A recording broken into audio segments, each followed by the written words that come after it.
మళ్ళా ఇదే వచనాన్ని మన అందరం కలిసి 16వ వచనం అందరం కలిసి చదువు.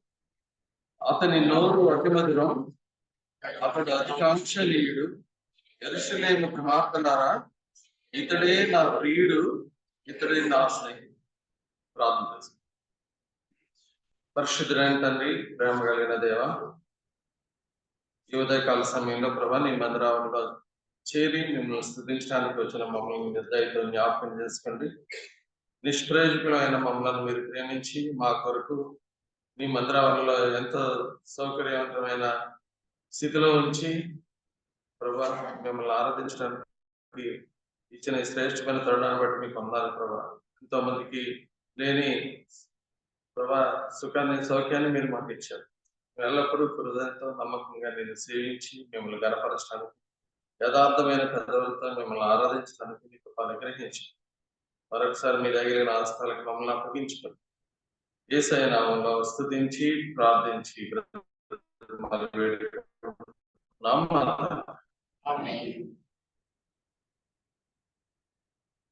ఈ వచనాన్ని మనం చూసినట్లయితే అతని నోరు అతి మధురం.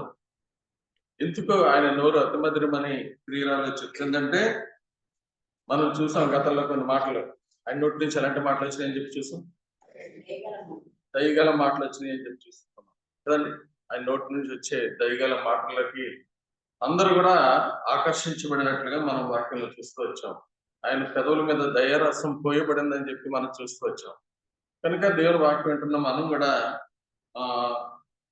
ప్రియురాలు ఏం చెప్తుందండి, ఆయన యొక్క నోరు గురించి చెప్తూ ఇతడే నా ప్రియుడు. ఈ లోకంలో సాధారణంగా చాలా మందికి ప్రియులు ఉంటారు కదండి, ప్రియురాళ్ళు ఉంటారు, ప్రియుళ్ళు ఉంటారు కదండి. కానీ బైబిల్ గ్రంథంలో ప్రియుడు, రకరకాల ప్రియుల గురించి రాయబడింది. ఎంతమంది ఎన్ని రకాల ప్రియులు ఉన్నారంటే చాలా మంది ఆయన చూస్తే కనీసం ఒక 6-7 ఉన్నారు ప్రియుడు అనే మాటలో మనం చూసినట్లు. ఈ లోకంలో మనం చూసినట్లయితే చాలా మంది మనుషులను ప్రేమించి ఇతడు నా ప్రియుడు అని చెప్పేసి చెప్తా ఉంటారు. కానీ వాళ్ళు ఎలాంటి ప్రియుడు వాక్యం చెప్తుందంటే, బైబిల్ గ్రంథం చూడండి, సామెతల గ్రంథము 26వ అధ్యాయం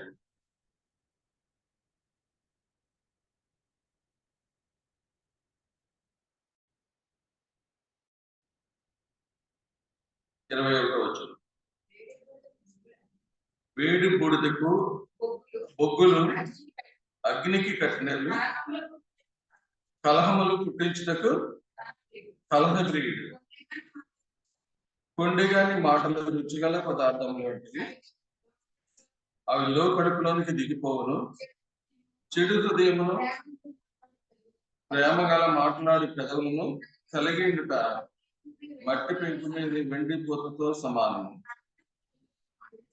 పగవాడు పెదవులతో మాయలు చేసి అంతరంగంలో కప్పం దాచుకుంది. వాడి దయగా మాట్లాడినను వాడి మాట నమ్మకం. వాడి హృదయంలో ఏ విషయములు కలవు. వాడు తన ద్వేషముని కపట వేషం చేత దాచుకున్నది. సమాజంలో వాడి చెడుతనము బయలుపరచబడు. ఇవన్నీ ఎందుకు చదివిస్తారంటే, ఈ లోకంలో రకరకాల ప్రియులు ఉంటారు కదండి. కానీ మన ప్రియుడు మన కొరకు ప్రాణం పెట్టినవాడు కనుక అలాంటి ప్రియుడిని మనం ఏం చేయాలంటే హృదయపూర్వకంగా ఆరాధించాలి కదండి. ఇక్కడ మనం చదువుకున్న ఈ సామెతల గ్రంథంలో 19వ వచనం కూడా చదవండి. కట్టెలు లేని ఎడల అగ్ని ఆరిపోవును, కొండెగాడు లేని ఎడల జగడములు చల్లవాలి. ఇవన్నీ ఎందుకు చదివిస్తానంటే, కలహ ప్రియుల్లో ఏమేమి ఉంటాయో ఇక్కడ ఉన్నాయి. కలహ ప్రియుల్లో ఏముంటాయంటే, ఒకటి కొండెగాడు, రెండోది కలహగాడు కదండి, మూడవది చెడు హృదయం కలిగిన వాడు, నాలుగోది పగవాడు 24వ వచనంలో మనం చూస్తుంటాం, ఆరోది ఏ విషయంలో కలరు వేషం ఉంటుంది, కపట వేషం చేత ఎన్ని దాస్తుంటాడు. కలహ ప్రియుల్లో ఇన్ని లక్షణాలు ఉంటాయి. కనుకనే ఈ లోకంలో మనం చూసినట్లయితే మనుషులు ఎక్కువ దేవుని వాక్యాన్ని చదువుతున్నప్పుడు ఎప్పుడు కూడా కలహం పడే మనసు ఉండదు. దేవుని వాక్యంలో ఏముంటదంటే కలహానికి దూరంగా ఉండుట నరులకు ఘనత అని చెప్పి వాక్యంలో రాయబడింది. మనం ఏదైనా కలహం వస్తుంది అనుకోండి, ఎవడన్నా మనతో ఉంటే గొడవకు వస్తున్నప్పుడు మనం ఏం చేయాలి? మనమే తగ్గి వెళ్ళిపోవాలి. అంతేగాని కొంతమంది అంటారు రాసి చూసుకుందాం అంటారు. అంటే ఏంటి మళ్ళీ ఏముంది? కలహం ఉంటుంది మనకు కూడా. నిజమైన వాక్యాన్ని ప్రేమించేవాడు ఎప్పుడు కూడా ఏం చేస్తాడంటే కలహానికి దూరంగా ఉండటం నరులకు ఘనత అని చెప్పి వాక్యంలో రాయబడింది. అన్ని రిఫరెన్స్ చెప్తే మనకు చాలా టైం పడుతుంది. కనుకనే దేవుని బిడ్డలు ఎప్పుడు కూడా ఎలా ఉండాలి? కలహానికి దూరంగా ఉండాలి. కలహానికి దూరంగా ఉండేవాడు ఎప్పుడు కూడా పుల్ల ఎట్టగరా అంటారు కదండి. పుల్ల అంటే ఏంటి? సన్నిజాన్ గారు ఎక్కువ చెప్తుంటారు కదా, పుల్లు పెట్టకూడదు అంటారు. పుల్ల అంటే మంట రేపడం అన్నమాట. ఇద్దరు అన్నదమ్ముల మధ్యన ఏదైనా గొడవ వస్తే ఇంకో ఇల్లు ఏం చేయాలని సమాధానం పరచాలి తప్ప ఆడు ఎలాగంటాడు, నువ్వు పెద్దడు, నిన్ను గౌరవించాలని చెప్పేసి ఇలా అంటప్పుడు వీడికి ఏమొస్తుంది? ఇంకా కొంచెం కోపం పెరుగుతూ ఉంటుంది. పెద్దడు ఒక మాట అన్నాడు రా, నువ్వు కొంచెం తగ్గించుకోరా అంటే వాళ్ళు కొంచెం మార్పు వస్తుంటారు కదండి. ఇప్పుడు అందరూ కూడా పుల్ల పెట్టేవాళ్ళే ఎక్కువైపోయారు. వాక్యం వింటున్నా కూడా అలాంటి మనసు మనలో ఉన్నట్లయితే మనం ఏ ప్రియులు అంటే కలహ ప్రియుడు. కలహ ప్రియుడు పక్కనే ఇంకో ప్రియుడు ఉంటాడు. అది రెండు కలిపి రాశాడు సామెతల గ్రంథంలో. కలహ ప్రియుడి పక్కనే ఇంకో ప్రియుడు ఎవడు ఉంటాడంటే చూడండి,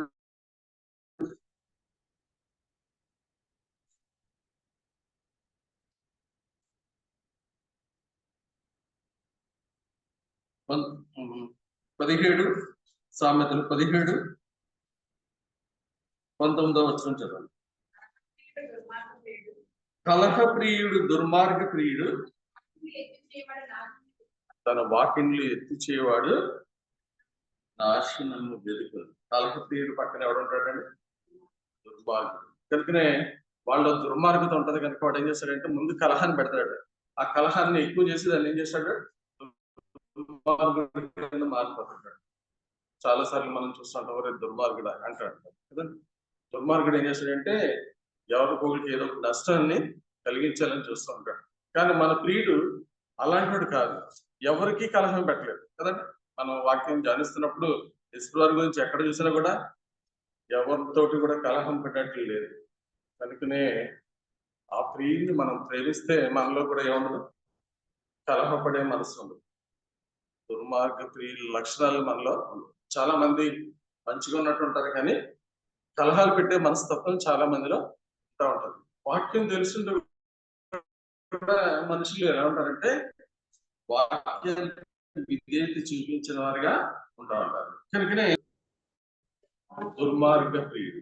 ఈ లక్షణాలు నీలో ఉంటే నీ యొక్క ఆరాధన ప్రభుకి ఏమాత్రం కూడా ఇష్టంగా ఉంటుంది. కనుకనే ఈ ప్రియురాలు చెప్తుంది ఆయన ప్రియుడు ఎలాంటి వాడు అని చెప్పి ఆరాధిస్తుందంటే బైబిల్ గ్రంథంలో మనం చూసినట్లయితే నా ప్రియుడు ఎలాంటి వాడు, నేనేం చేస్తానని ఆయన గురించి చెప్తుందంటే నా ప్రియుడు నాతో ఏం చేస్తాడని చెప్తుందో చూడండి. 2వ అధ్యాయము 10వ వచనం చదవండి. ఇప్పుడు నా ప్రియుడు నాతో మాట్లాడుచున్నాడు. చూడండి, నా ప్రియుడు నాతో మాట్లాడు. మన ప్రియుడు మనతో మాట్లాడుతున్నప్పుడు మనం ఏం చేయాలంటే ఆయన స్వరానికి లోబడే మనసు మనలోనికి రావాలి. ఆయన స్వరానికి ఎవరైతే లోబడుతుంటారో వాళ్ళు ఎప్పుడు కూడా ఏముంటుందంటే ఆయన లక్షణాలే ఉంటాయి. కనుక నేను ఏమున్నాయని చెప్తుందంటే 16వ వచనంలో చూడండి, నా ప్రియుడు నావాడు, నేను అతని దానను, పద్మములున్న చోట అతడు అందరిని మేపుచున్నాడు. చూడండి, నా ప్రియుడు నావాడు. ప్రియుడు మనతో మాట్లాడుతున్నప్పుడు మనలోనికి ఏ లక్షణాలు రావాలంటే ప్రియులకు ఉన్న లక్షణాలు మనలోనికి రావాలి, కొంచెం కొంచెం రావాలి. రాకపోతే దానివల్ల ఎన్నో ఉపయోగం లేదు. ఎంతకాలం వాక్యం విన్నా నీలో మార్పు అనేది కనపడదు. నీ ప్రియుని లక్షణాలు నీలోకి రావాలని చెప్పి ఆ ప్రియ ప్రభు నిన్ను కోరుతున్నాడు. కనుకనే అపొస్తలుడైన పౌలు ఎఫెసీ పత్రిక రాస్తూ అక్కడ ఏం చెప్తున్నాడంటే 3వ వచనం కానీ చదవండి. ఎఫెసీ పత్రిక 1వ అధ్యాయం 3వ వచనం. మన ప్రభువైన యేసుక్రీస్తు యొక్క తండ్రి యొక్క దేవుడు స్తుతింపబడును గాక. ఆయన క్రీస్తు ఆత్మ సంబంధమైన ప్రతి ఆశీర్వాదమును మనకు అనుగ్రహించింది. ఎట్లనగా తన ప్రియుని యందు తాను ఉచితముగా మనకు అనుగ్రహించిన తన కృపా మహిమకు కీర్తి కలుగుటకై తన చిత్త ప్రకారమైన దయా సంకల్పము చొప్పున యేసు క్రీస్తు ద్వారా మనలను ముందుగా తన కోసం నిర్ణయించుకుని మనం తన ఎదుట పరిశుద్ధులమును నిర్దోషులమై ఉండవలనని జగత్ పునాది వేయబడక ముందు ప్రేమ చేత ఆయన క్రీస్తులో మనలను ఏర్పరచుకునేను. దేవుని కృపా దైశ్వర్యమును బట్టి ఆ ప్రియుని యందు ఆయన రక్తం వలన మనకు విమోచనము అనగా మన అపరాధములకు క్షమాపణ. ఆయన రక్తం ద్వారా మనకి ఏం కలిగిందంటే ఆ ప్రియుని రక్తం ద్వారా మన పాపములకు క్షమాపణ కలిగింది. కనుక మనం ఇంకోటి ఇతరులు ఏం చేస్తూ ఉండాలి, కనుక ఇక్కడ మనం చూస్తున్నాం ఆ ప్రియుని యందు తాను ఉచితంగా మనకు అనుగ్రహించిన తన కృపా మహిమకు కీర్తి కలుగుటకే. మనం కలిగిస్తామా? మనం ఎప్పుడు దేవుని వాక్యాన్ని ప్రేమిస్తే మనకి ఏమొస్తుందంటే ఎవరితో గొడవలు పడే మనసు మనకు రాదు. మనం కూడా ఎలా ఉండాలి, నాశపడతాం అంటే మన ప్రియునికి ఏ లక్షణాలు ఉన్నాయి చెప్పిన ఇక్కడ పరిశుద్ధమును నిర్దోషమునై ఉండవాలని ఆయన మనల్ని జగత్ పునాదము వేయబడకుంటే ఏర్పరచుకునేదండి. కనుక మన ప్రియుడు నిర్దోషి నిష్కల్మషుడు పాపుల్లో చేరక ప్రత్యేకంగా ఉన్నవాడు. కనుక ఆ ప్రియుని లక్షణాలు మనలో ఉంటే మనం కూడా ఎలా ఉంటామంటే ఎవరికి గొడవలు పెట్టాం. ఎవరైనా గొడవలు పడుతుంటే మనకు బాధ వేస్తూ ఉంటుంది కదండి. కొంతమంది ఆ కుటుంబాల్లో గొడవలు పడుతుంటే నిజమైన ప్రేమ కలిగిన వ్యక్తికి ఎప్పుడు కూడా మనసులో గాయం వేస్తూ ఉంటారు. ఎందుకు దెబ్బలాడుకుంటున్నారు అని అనిపిస్తుంది కదండి. కానీ దేవుని వాక్యం లేనివాడికి ఏం ఉండదు. అన్ని గద్దించినా కూడా వాడు సరి చేసుకోండి. దేవుని వాక్యం తెలిస్తే మనం చూస్తుంటాం. సామెతల గ్రంథంలో ఏముంటది? సామెతల గ్రంథము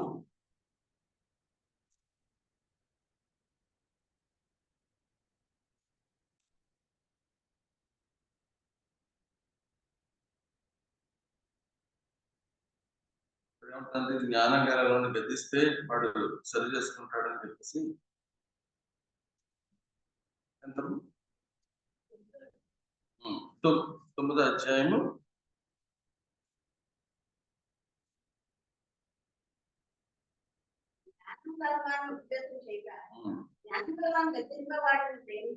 'జ్ఞానం గలవాన్ని గద్దింపగా ప్రేమించును, జ్ఞానం గలవానికి ఉపదేశం చేయగా వాటికి మరింత జ్ఞానము ఉంది. చూడండి, బుద్ధిహీనునికి బుద్ధిమంతుని కూడా రాస్తాడు. బుద్ధిమంతుని గురించి కూడా 15:14 ఏమంటే చదండి.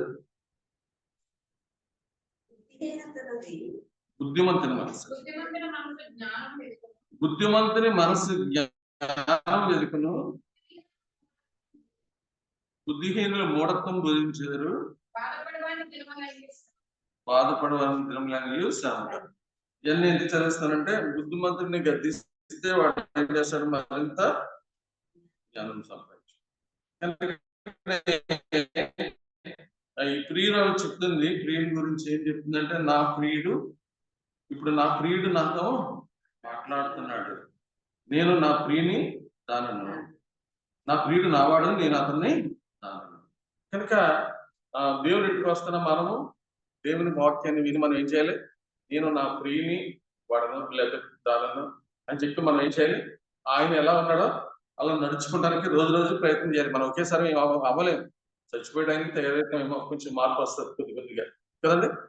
మనలో మారాలంటే చాలా టైం పడుతుంది. కనుక దేవుని వాక్యం వింటున్నప్పుడు ఒకేసారి మనం మారలేం, కానీ రోజు దేవునితో సహవాసం చేస్తే మనకి ఏమొస్తుందంటే ఆ ప్రియుని లక్షణాలు మనలోకి వస్తూ ఉంటాయి. కనుకనే ప్రియురాలు చెప్తున్న మాటలు మనం చూసినట్లయితే నా ప్రియుడు ఎలాంటి వాడు అని చెప్తుందంటే ఇతడే నా ప్రియుడు, ఇతడే నా స్నేహితుడు అని చెప్పి ఎలా చెప్తుందంటే ఆ ప్రియుల్లో ఉన్న మంచి లక్షణాలు అన్ని కూడా వివరిస్తుంది. కనుక దేవుని వాక్యం వింటున్నా మనం కూడా ఇలా ఈ లోకంలో ఉన్న రకరకాల ప్రియుల గురించి ధ్యానిస్తే వాళ్ళ కలహ ప్రియులుగా ఉంటున్నారు, దుర్మార్గ ప్రియులుగా ఉంటారు, ప్రాణానికి నష్టం కలిగించే ప్రియులుగా ఉంటారు. కానీ నా ప్రాణ ప్రియుడు ఎలాంటి వాడు? నా కొరకు తన ప్రాణాన్ని పెట్టినవాడు. అతను నన్ను ఎక్కడ తీసుకెళ్తాడని చెప్పిందంటే, చూడండి, పరమగీతములో 2వ అధ్యాయము 3వ వచనం చదవండి. 3-4 వచనాలు చూసినట్లయితే, అడవి వృక్షములలో జల్దరు వృక్షము ఎట్లుండునో పురుషులలో నా ప్రియుడు అట్లున్నాడు, ఆనందభరితునై అతని నీడను కూర్చుంది. కనుక ప్రియుడి దగ్గర ప్రియురాలు ఎలా ఉంటది చెప్పండి? ఆనందభరితునై సురక్షితంగా ఉంటది. అర్థమైందండి? అర్థమైందండి? ప్రియుడి దగ్గర ప్రియురాలు ఎలా ఉండాలి? సురక్షితంగా ఉండాలి కదండి. ఇప్పుడు ప్రియుడి దగ్గర ప్రియురాలు ఎలా ఉన్నారంటే సురక్షితంగా ఉండలేదు. యాసిడ్ పోస్టెడ్ అని చెప్పి చదువుతున్నాం మనం కదండి. అటు తీసుకెళ్ళి అందరూ పోస్టెడ్ అని చెప్పి చూస్తున్నాం. ఇలాంటి ప్రియుడు కాదు ఈ ప్రియుడు నిన్ను ప్రేమించి నీకేం చేస్తాడో వాక్యాన్ని వినిపించి నువ్వు మంచిగా మారాలని చెప్పి నిన్ను తన ఇంటికి తీసుకొస్తున్నాడు. తన ఇంటికి తీసుకొస్తుంటే మనం ఏం చేయాలి? ఆ ప్రియుడి దగ్గర మనకి ఏముంటది? క్షేమం ఉంటది, భద్రత ఉంటది. కనుకనే బెన్యామీను గురించి దేవుని వాక్యం ఏ విధంగా రాస్తున్నాడు. ద్వితీయోపదేశ కాండంలో మనం చూసినట్లయితే బెన్యామీను గురించి దేవుని వాక్యం చివరి అధ్యాయంలో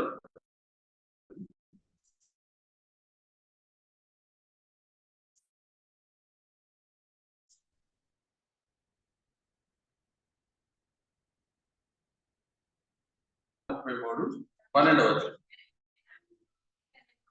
బెన్యామీను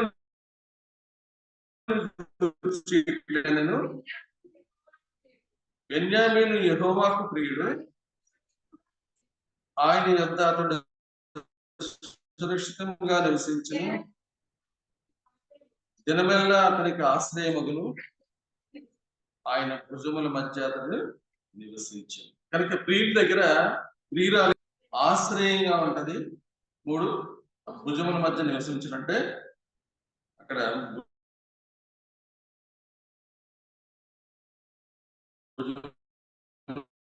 అంటే మోస్తాడు, నివసించింది. ఆయన భుజాల మీద నివసించేటట్టుగా చేస్తుంటాడు. కనుక ఇలా వస్తే 5-6 సంవత్సరాలు మొత్తం మొయ్యలేదు. మొయ్యలేక ఏం చేస్తారు? నడిపిస్తారు. నడలేకపోయినా కూడా ఆడు ఏడిసినా కూడా ఇంకా మొయ్యలేదు. మేము కూడా చిన్నప్పుడు పిల్లల్ని సందీప్ని కొంచెం మొయ్యలేకపోయేవాడు.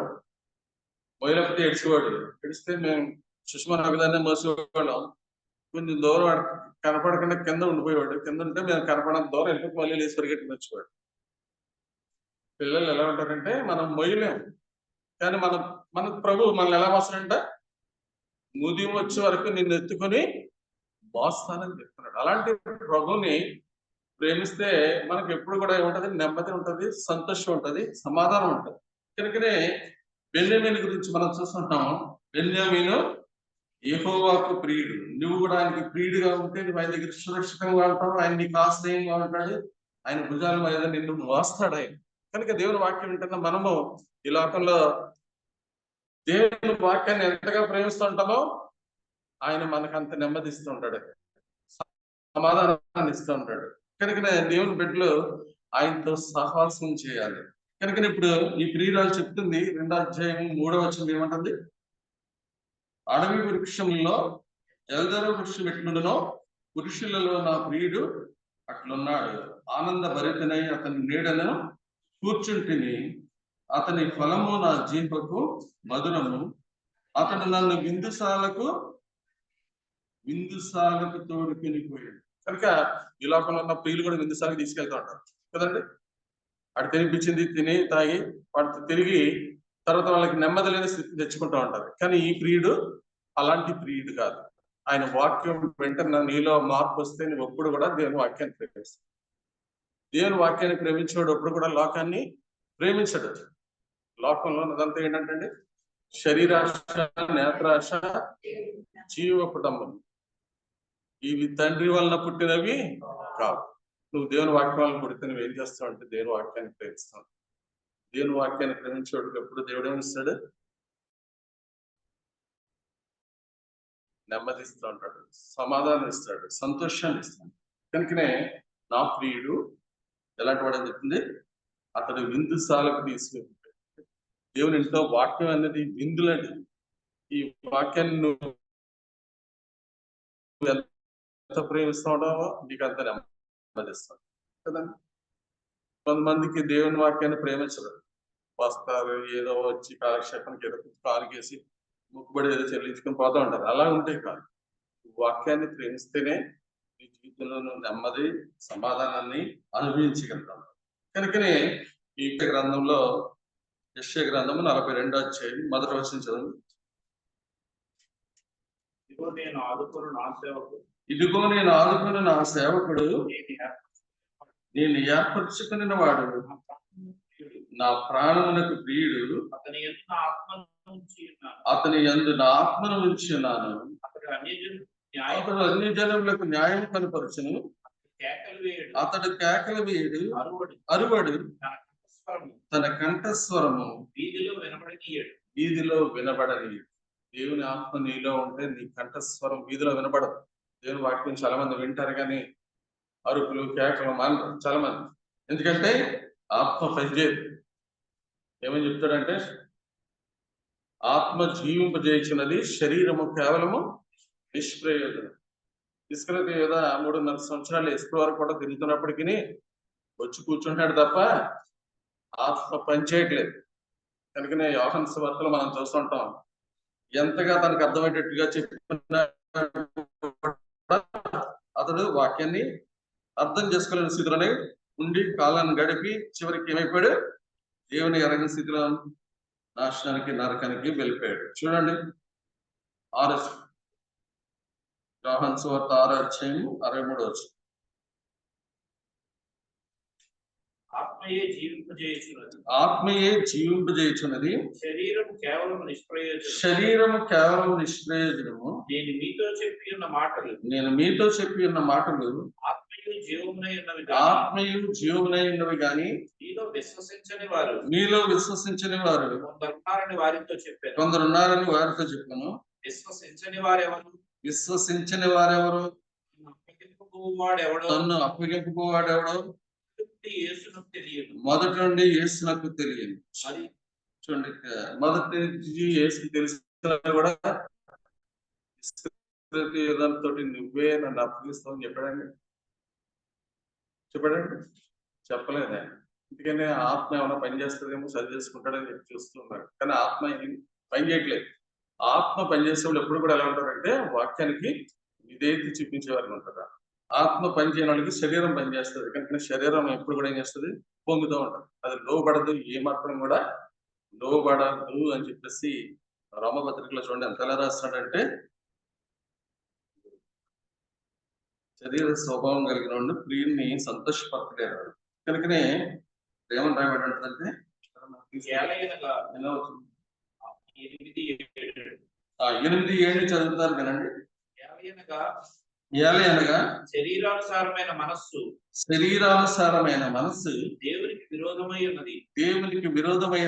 అది దేవుని ధర్మశాస్త్రమునకు లోబడదు. ఏ మాత్రము లోబడనేరదు. కాగా శరీర స్వభావము గలవారు దేవుని సంతోషపరచనేరరు. దేవుని ఆత్మ మీలో నివసించిన ఎడల మీరు ఆత్మ స్వభావం గలవారే గాని శరీర స్వభావం గలవారు కారు. ఎవడైనా క్రీస్తు ఆత్మ లేని వాడైతే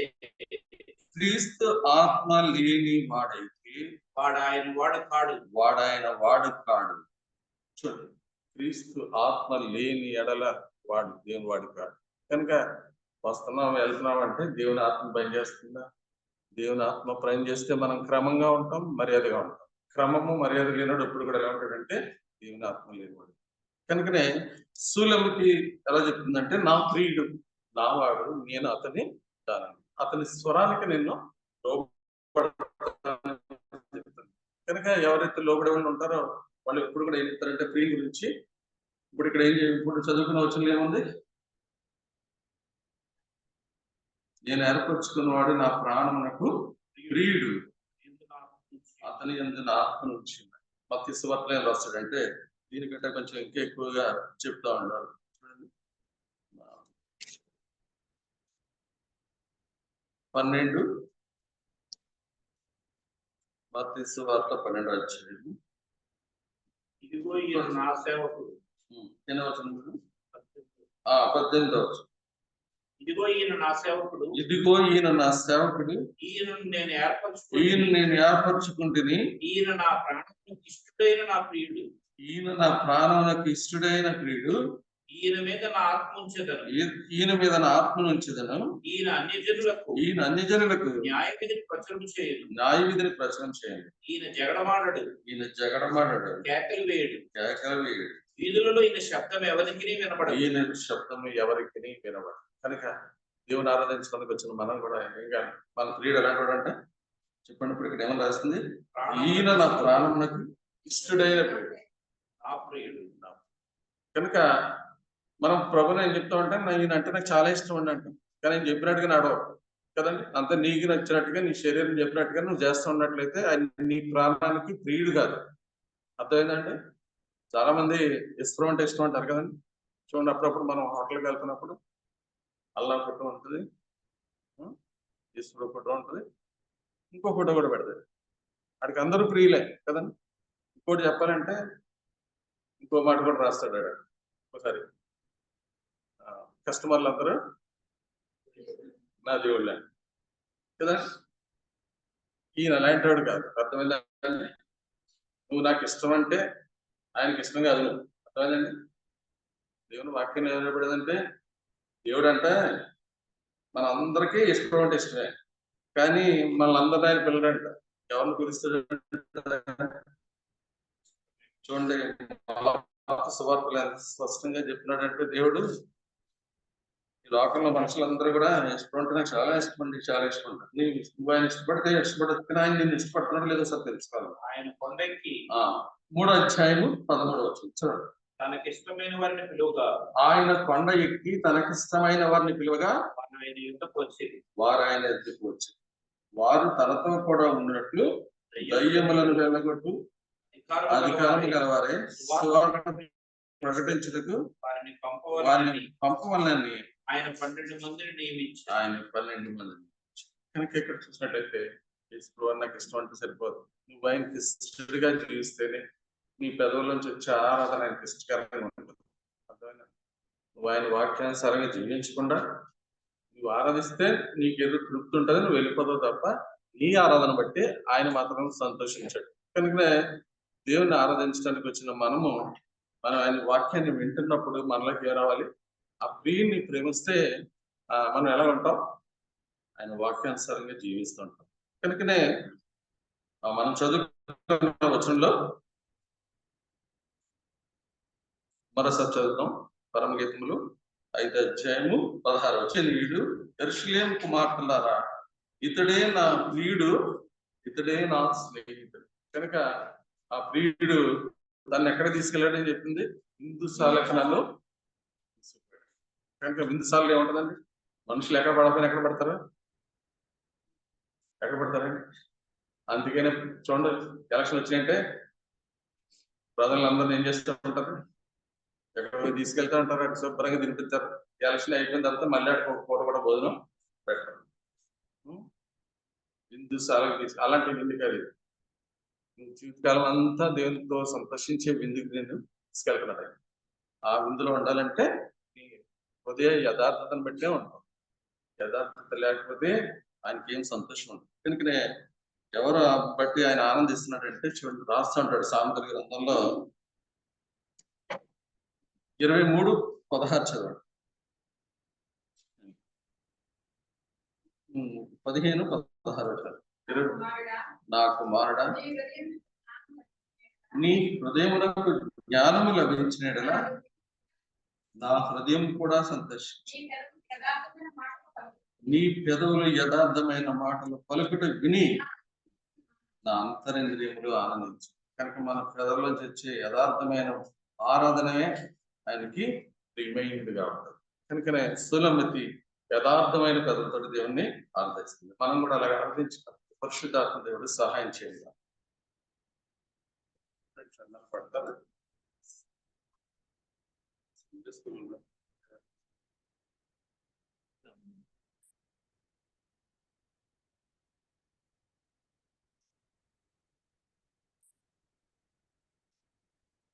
పెద్ద పాటల పుస్తకంలో పాట సంఖ్య 152. నీ జల్దరు వృక్షపు నీడలలో నేను ఆనంద భరితుడనైతిని. పాత పుస్తకంలో 150, కొత్త పుస్తకంలో 152, పాత పుస్తకంలో 150. పల్లవి 2-5 చరణాలు పాడతాం. పల్లవి 2-5 చరణాలు. నీ జల్దరు వృక్షపు నీడలలో నేనానంద భరితుడనైతిని. నీ జల్దరు వృక్షపు నీడలలో నేనానంద భరితుడనైతిని. బలు